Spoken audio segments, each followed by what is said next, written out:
સુરેન્દ્રનગર જિલ્લાના Limbdi police station વિસ્તારમાં આવેલ રાસ્કા ગામની સીમમાં થયેલી ઇલેક્ટ્રિક વાયર ચોરીના ગુનાનો લોકલ ક્રાઇમ બ્રાન્ચે સફળ ભેદ ઉકેલ્યો છે.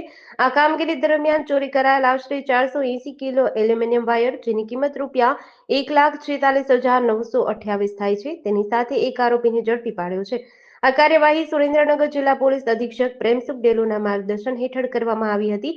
તેમણે જિલ્લામાં કાયદો અને વ્યવસ્થા જાળવવા તેમજ ચોરી જેવા ગુનાઓને ઝડપી ઉકેલવા સૂચનાઓ આપી હતી. એ મુજબ એલસીબી પોલીસ ઇન્સ્પેક્ટર જે જાડેજા, પોલીસ સબ ઇન્સ્પેક્ટર જેવી પઠાણ, પેરોલ સ્કોડના ઇન્ચાર્જ પીએસઆઈ એને રાયમા તથા તેમની ટીમ દ્વારા અલગ અલગ ટીમો બનાવવામાં આવી હતી.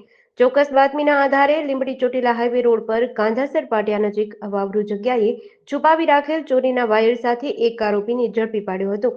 પોલીસે કિશનલાલ મોહનલાલ ગુર્જર, રહેવાસી ડીડવાણા, રાજસ્થાન વાળાને પકડી પાડ્યો હતો. આ કેસમાં અન્ય આરોપીઓ ફરાર છે, જેમને પકડવા પોલીસે તજવીજ હાથ ધરી છે. જેડીસી ન્યૂઝ સાથે દિનેશ ગામવા સાથે વલ્લભ રાઠોડ, લીંબડી.